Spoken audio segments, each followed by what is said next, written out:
Anyways, tonight, the show's about to start, guys. Everybody get to your seats. Bronsolino's coming to the stage. You about to know what they all talking about.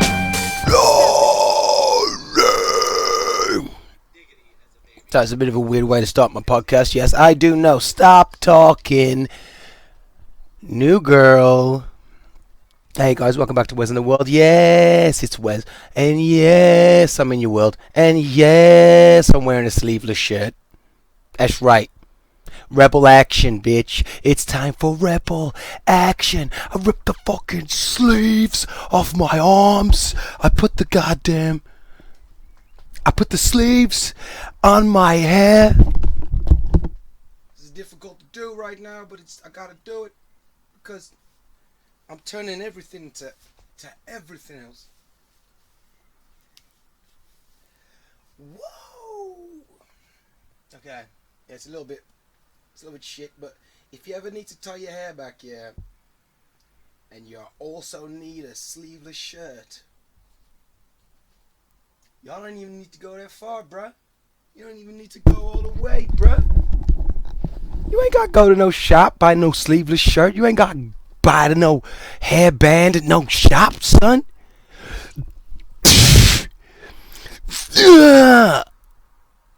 There you go.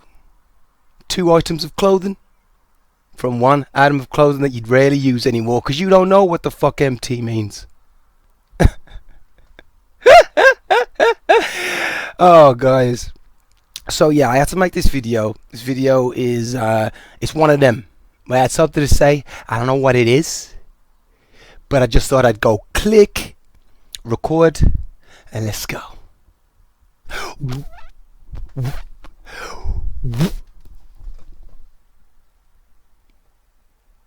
Why are we so divided?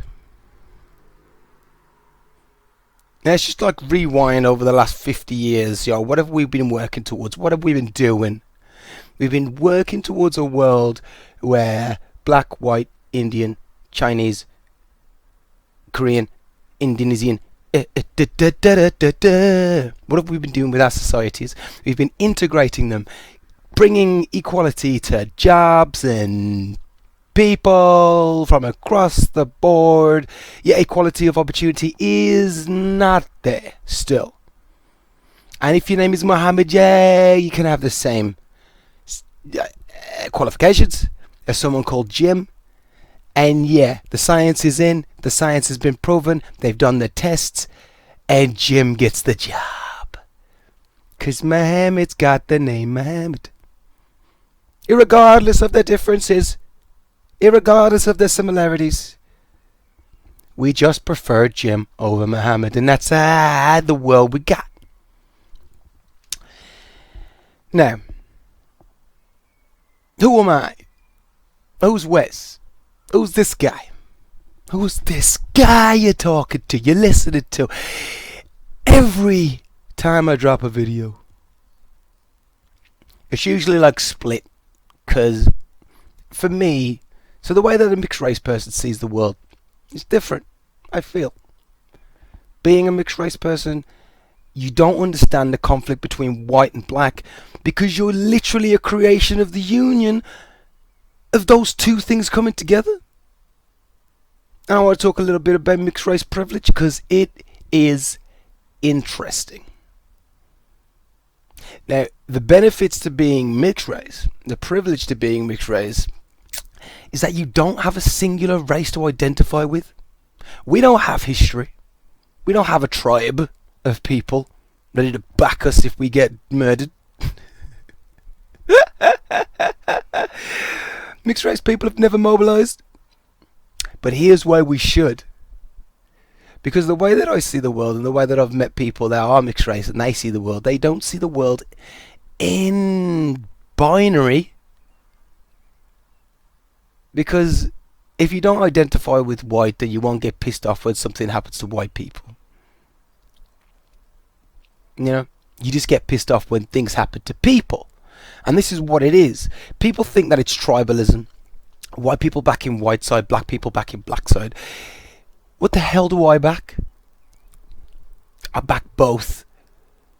And that's not because I'm morally superior, it's because I've got equal portions of both. So I don't have a tribe, I don't back a side. And I'm sitting on the fence laughing at both sides as to why there's a fence in the first place. How can there be a fence if I'm in it, bruh? How can there be a fence if I'm in it? How can there? So obviously I'm in the middle here just going, he's got a point, but both of his points are back in his side, and as we agreed, there are no sides. There's absolutely no sides at all in this debate. It's saying Black Lives Matter because Black lives are dying, and when we were looking after all lives, Black lives were still dying at a vast populations of black people were dying, Muslim people dying, skibbity bop. So yeah. So at certain times the whole tribe have to get together to support a singular tribe of people that don't want to be separated, but they gotta jump onto that side because that's what the tyrannical forces seem to be killing right now. So yeah, just wanted to tell my mixed race story. So as I was growing up, couldn't identify with black or white. Had a little bit of, personally, I had a little bit of racism towards the black, just because of when I was growing up. They never really accepted me into, black culture or anything like that. I was sort of standoffish because I wasn't all the way black, so I didn't quite qualify. Now, black people, if you're hearing this and you think that this is absurd, yeah, I'm mixed race. So I find it difficult that you know what it's like to be a mixed race person. And I'm not saying obviously that I was downtrodden, felt left out, because I don't care. Because I'm not entirely black, because I'm not entirely white. I don't again understand racism. So as I was growing up, black side, white side, accepted into both tribes, accepting the whole population as the human tribe, not understanding why there was some sort of battle going on, because there doesn't need to be anymore. We had the civil rights movement. We found out that black people were equal to white people, and we knew that anyway. But we just needed to have it on TV so that people in the quieter cities could learn about that too, because people in the cities, they've learned about this because we're very technologically advanced in the cities, city slickers, we know what's going on. But the thing is that when you journey into what you really are, which is the energy doesn't come in forms of black or white. Energy just takes control of a body and then starts controlling that body, and then the feedback you get from that world conditions you into limiting your existence. It conditions you into limiting your existence. No one talks about how white dancing has sort of become extinct. I love white dancing. White people have been shamed off the dance floor because it's a stereotype that they can't dance. When if you check out a band called Friendly Fires, there's a number of all sorts of bands. The white guys just like,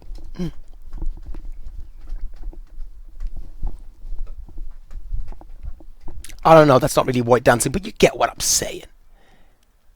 It's sort of clunky, it's sort of like, but when white people just genuinely don't care, it's beautiful. They're doing like interpretive dance because they don't really have, white people, there's not really like me saying this now, there's actually a ton of white dances. You got country, square dancing, you got the waltz, you got all the ballet. But when white people dance, they don't do any of this. They just sort of flail their arms around and have a great old time because they don't care about stereotypes. They don't care about segregation. And it's in these moments where we don't care about segregation where we do the most for people. How weird is that? Sounds like a paradox. Not caring means that you show more caring. And this brings up a lot of the stuff that I explore with meditation. And with meditation, journey into the energy that you are, another matter that weighs you down, and then you come back, and then you just suddenly don't care about specific things. And I think it's because the mind goes through all of what it knows about logic and the world, and it just like removes the things that don't make sense.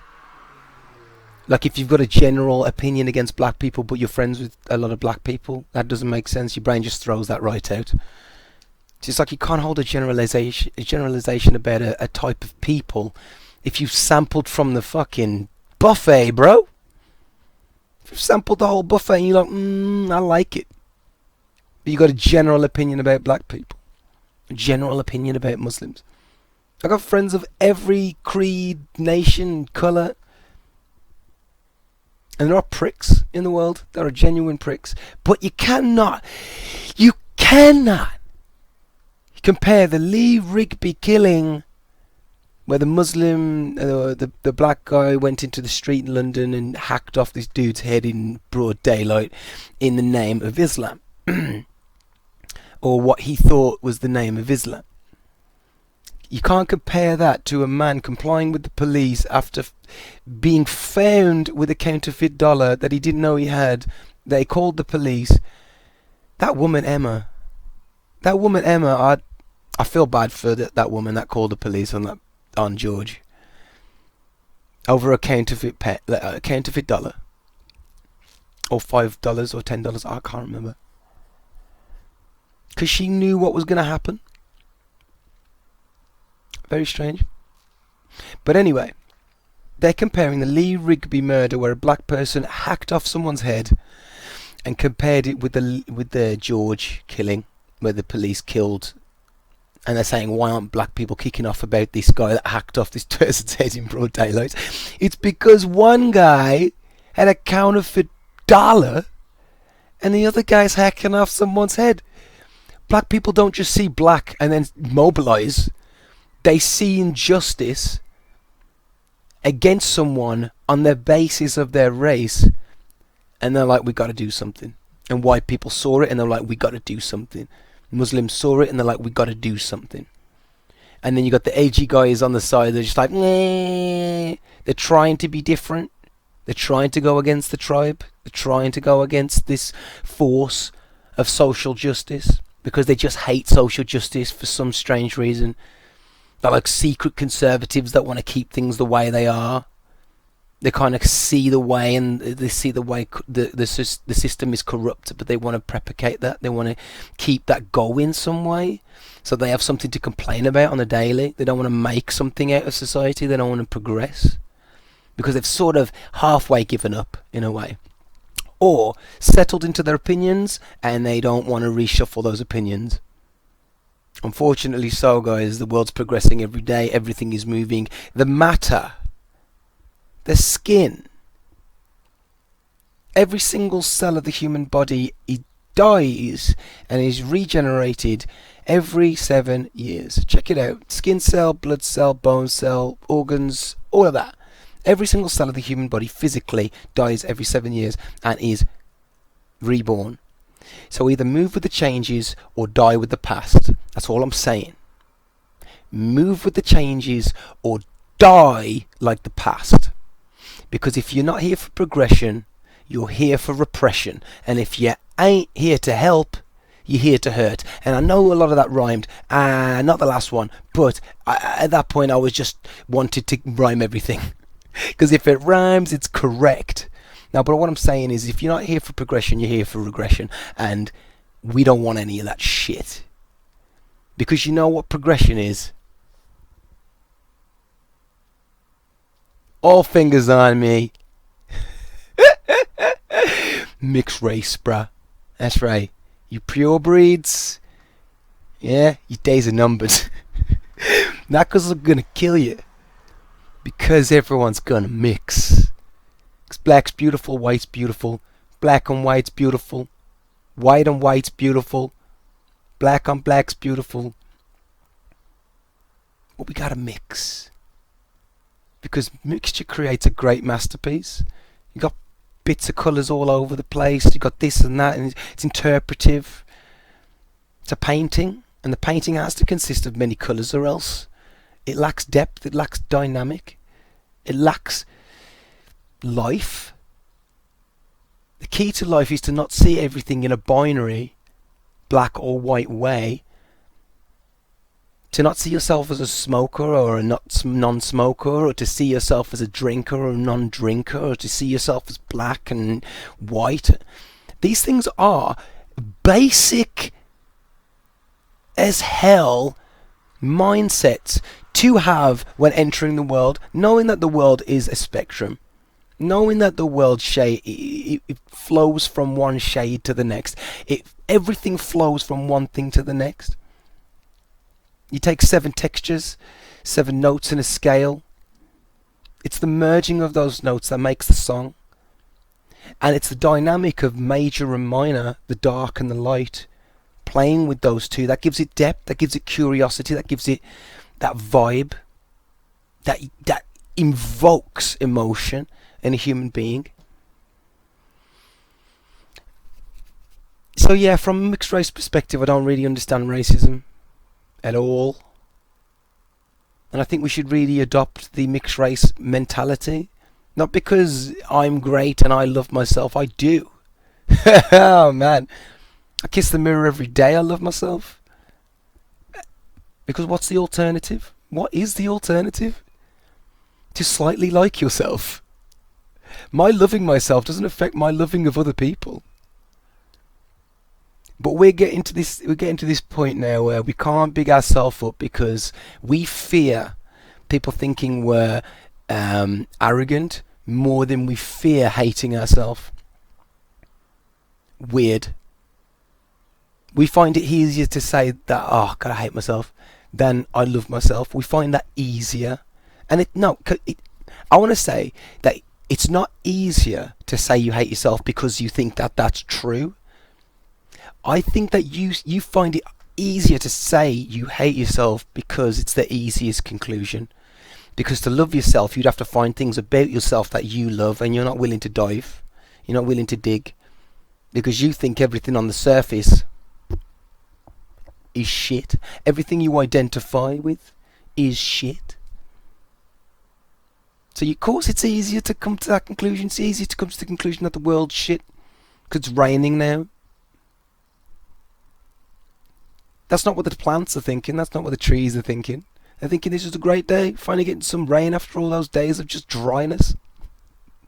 I love the rain. I love the sun. I love life. I'm smiling every day, and everyone's like, "Wes, why are you smiling?" It's like, because if I see something that's dark, I try to find the light, because that is the diamond in the rough. There's a diamond in every rough. There's light behind every cloud. The cloud's the lie. The cloud's the deception. It's blocking your view of what actually is. And there's going to be days where you're going to have a cloudy mind. You're not going to be able to see the light. But you have to have faith that the light still exists. You can't go on TV. You can't write a status. And you can't talk to people you love and try to convince them of this darkness that just doesn't exist. That's just a cloud in blocking the light. Cynicism aside, fuck you, piece of shit. Trying to bring more darkness to the world when the initial reason you were complaining was because there's darkness in the world. Now this may be an aggressive way to put this across, and it may not seem positive, but there's no way to combat negativity unless you speak its language. And I love you, and you're beautiful, and I love this life, and it's beautiful. But if we stop seeing what's good in each other and we start seeing what's bad in each other, if we stop seeing what's so similar in each other and we start seeing what divides us, it's going to do just that.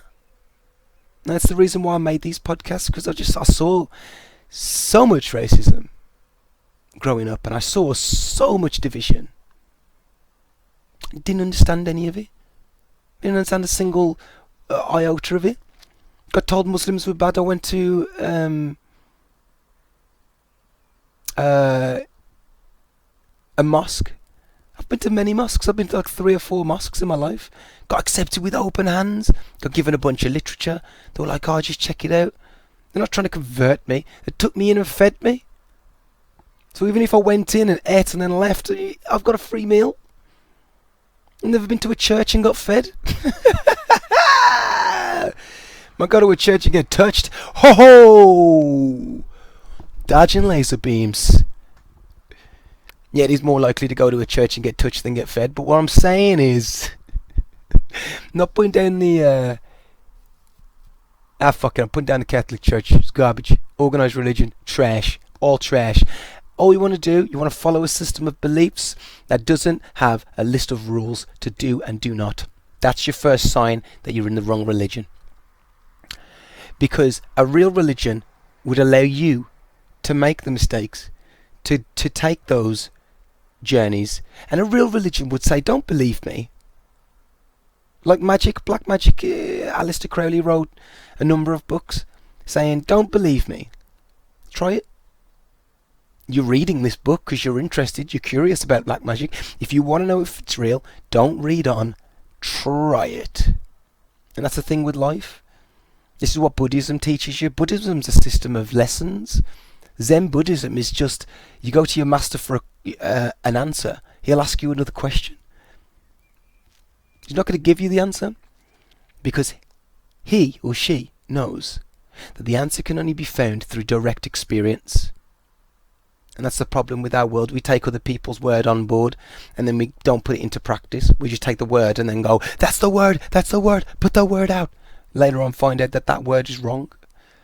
You didn't really assess it, you didn't really experience it. But anyway, I'm getting off the point. What I'm trying to say is,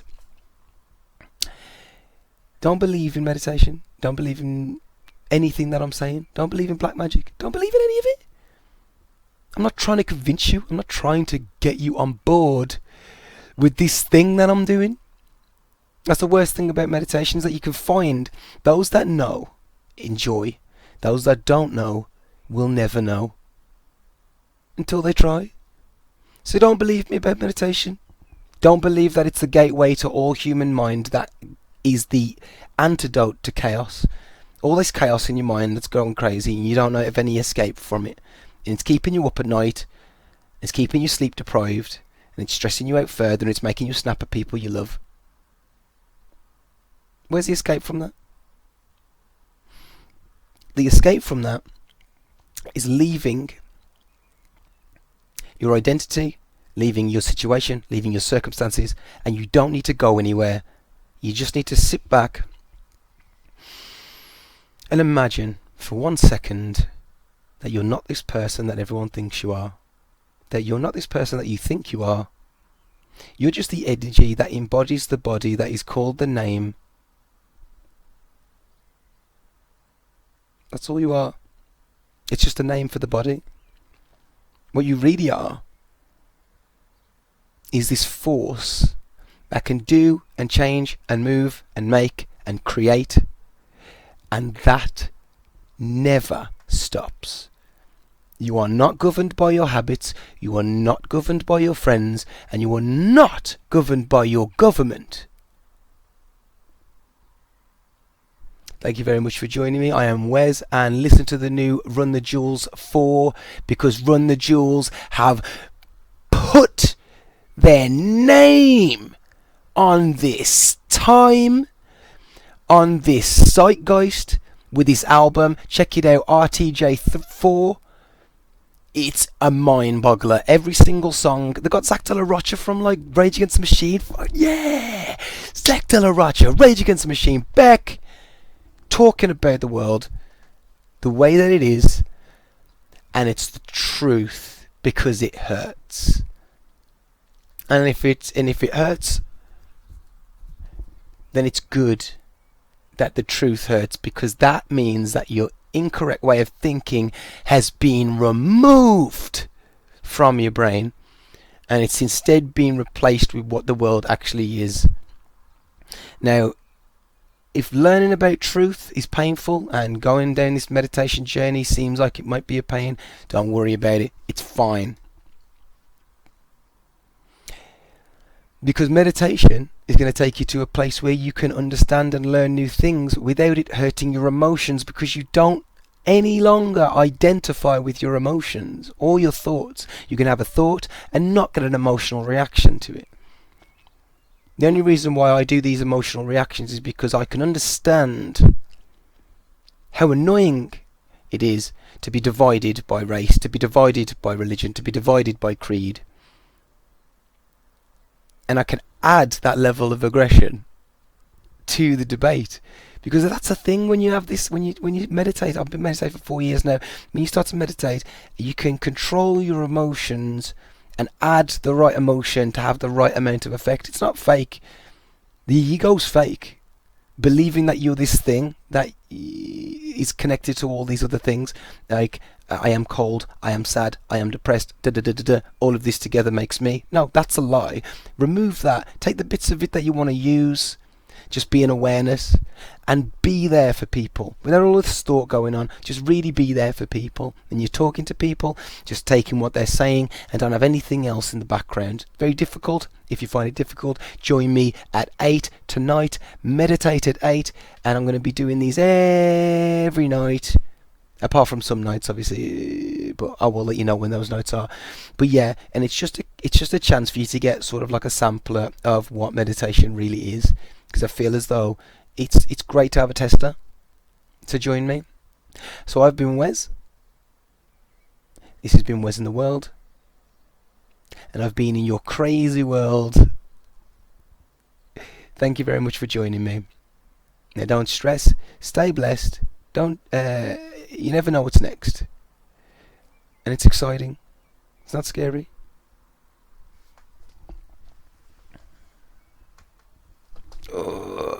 Fucking sleeveless. Yeah!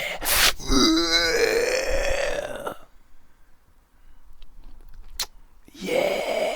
It's not big, but it's aight. Oh, God. I love playing with the ego. You should all try it, man. Just try and just be a little bit arrogant, man. It's funny. It doesn't put other people down. It just makes people feel good that don't actually think a lot of themselves. And it may inspire them to be a little bit more in love with themselves. And that may give them power. Power to do the things that they want in life. Instead of thinking that they're dog shit. And letting other people decide what they are. Who knows? Maybe. I don't know. We'll find out. We've been the best since I stepped in. Bring a hooker to the motherfucking Jets in the sack, break a back like a redskin. Need the dough like I'm trying to get the bread thin. Treat her, make the head spin. Every season play the corner like I'm Revis. Lights